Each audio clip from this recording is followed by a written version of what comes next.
all, I had to thank the city of Vaasa for last night, and I also will thank Vaasa Wind Exchange for this terrific arrangement. My name is Fredrik Lindahl, and I'm the chairman of the Swedish Wind Power Association. It's actually not the association that will invest on in the Finnish market. It's Vaasa Wind Oy AB. I'm the CEO of a company called Slitevind. Slitevind is an old company in Sweden that was established in 1992 on Gotland. That's the name Slite. We entered the Finnish market and the Norwegian market around 2005. So we have a company called Vindkraft Nord in Norway and Vaasa Wind Oy AB in Finland. Today we have 10 megawatt installed in south of Finland, and we are looking to expand our portfolio in Finland and get some more production in Finland. A little bit about the association.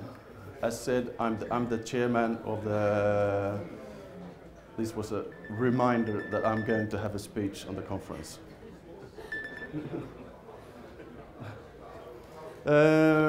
Yes, a little bit about the association.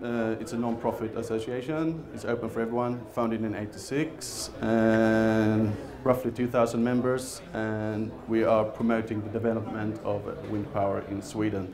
And also we have, at the moment, we have a project around the Baltic Sea to try to promote the possibilities to expand the business around the Baltic Sea. So we have a cooperation with Finland, the association, Wind Power Association in Finland, and in the Baltic states also. We see this as a very interesting area within the EU, that we could all actually contribute with a lot of renewables to the EU. Back to our companies, as I said, Slitevind, we have production mainly in the south of Sweden, and in Vaasa Wind we have the production in the south of Finland, and then we have projects. In Finland we started project in the south of Finland and in Österbotten. We think it's been quite tough so far. We've been here for roughly 3 years, and we haven't really come that far yet. There's a lot of obstacles. The rules haven't really been set, but we're looking forward and we see that we could manage. And the main reason why we are here, that is the feed-in, of course, the feed-in, but also the knowledge that we bring in from Sweden, and that's about the land lease agreements. I think there's been some other speakers today have been speaking about that. There are some different models of that, but as I said, you have the national goals in Finland that the production is going to, you have around 2020 you're going to have a little bit more than 2,000 megawatt installed in Finland. Yeah, this one, it's a wind atlas of Finland. I have hard to interpret, to see the actual values on this one. I think this one should be better.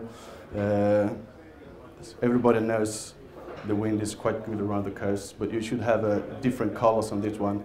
And the market maybe could go a little bit more inland to see where the wind actually is. I don't know if I can say that, that was a complaint. But anyway, I think the market could grow faster if we could see the possibilities within the land inland.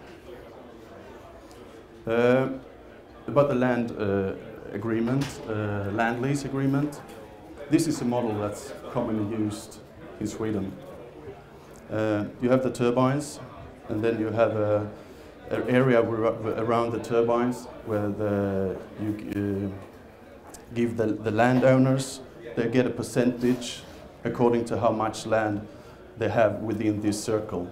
But there are another way that I think it's quite good. It's you have an area, and then you have the 40 decibel. So quite early in the project, you see where you can build the turbines, and you have the 40 decibel, because within this 40 decibel you will be affected of the project. You will have restrictions on your land. And then everybody within this should be able to have a land lease agreement and get some money out of the project. That's one of our strengths, we think, that we have been negotiating for a long time in Sweden, and now we're taking this to Finland. And it has been a quite immature market, but when you divide the money, you're spreading out the money among the landowners. You have it's a tougher work in the beginning, but in the end it will go a lot faster. And as I said, it takes a lot of time, because the landowners, it could be quite a lot of landowners within that area. But after a while, you're getting, usually if you have a quite good land lease agreement, you get the majority, and then you have a smoother process. And also, why Finland at the moment is coming with the feed-in, but also there's new turbines on the market. So Finland is not that windy, but the new turbines with the class 3 and class 4, that you actually could take out a lot of more power from the wind, opens up a lot of areas on the Finnish market. So that's one of the possibilities as well. And also cold climate. In the organization, Svensk Vindkraftsforening, we are arranging a conference called Vintervind every year, and they will invite all the manufacturers around the world, how they could solve, or they should present how they could solve Arctic climate. That's important also if you go a little bit north in Finland. So they have to tackle that problem to make it more profitable to have production in the northern parts. We also have more or less the same time in the process of getting the permits in Sweden and Finland. So we have the same type of complaints and so on, so we're quite used to it within the company. We know that when you plan a project, maybe you say it could take 2-3 years, but it usually goes up to 5 years. And also, there's one thing, and that's when you work with this type of to divide the money. It's in Sweden we are developing codes of conduct, how you should behave in a project, and that's quite important too. And I think Finland should have a look at that as well. And that's how the companies should act on the market, to be open, have a communication.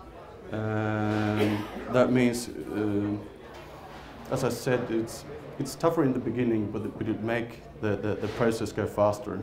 People will feel involved, and it'll also create good conditions for new projects in future. So we believe in the Finnish market, out of our experience, that we could use in the Finnish market, and also with the feeding. So that was a short conclusion. Any questions? Yes. The codes of conduct, a great idea. Was the adoption of these codes, was the adoption in Sweden, was it smooth, or has it caused any kind of discussion or anything like that? We have had it in 3 phases actually. First we started the project, the process, and we were looking at in the EU to see if there are any other countries that had codes of conduct, but we couldn't find any. We also been in contact with EVEA, and they didn't have any. And so we started to develop it within Sweden. And phase 1 was to investigate the market. Phase 2, put up all the rules, how it should work. And now we are on the phase 3, we're actually going to roll it out to the market. So we don't have any answer how it actually how the market will respond. But we think, because the codes of conduct started in 2008 when the Swedish market was booming. We started to thought of that because there were so many companies going into the market, and it was a Klondike. And yeah, there was some companies didn't behave. That sounds is good.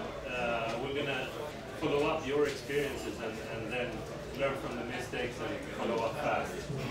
Great. We should have a talk. We could speak a bit more with Annie about the codes of conduct and see if that's something for the Finnish market.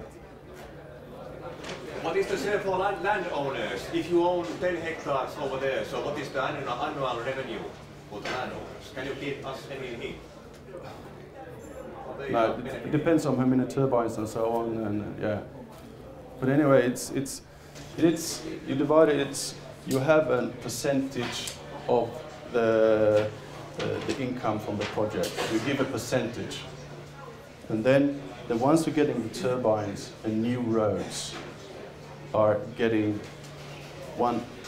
maybe 30% of those money, and the rest of the money is divided within the area. So those ones who's having new roads and turbines, they're getting sort of paid twice because they're getting paid both from the first lot of money and the second. But it's a smoother process. And also, we have another thing in our contract is usually some companies talk about that they are willing to give some part of the projects to the market, and you could buy a share of it. So do we. But the landowners and the people who live close to the project, they shouldn't buy for a market price. They should buy it cheaper because they are affected with the project, and they could choose to enter the project when all the permissions are in place. So that's another thing, another bonus or whatever. So if the landowners believe in wind power and in the project, they have the possibility to buy a share of the project without any risk of, there are always risks, but you have eliminated the first risk because all the permits are in place. And they do it at a cheap price. That's another thing to... More? Thank you. Thank you.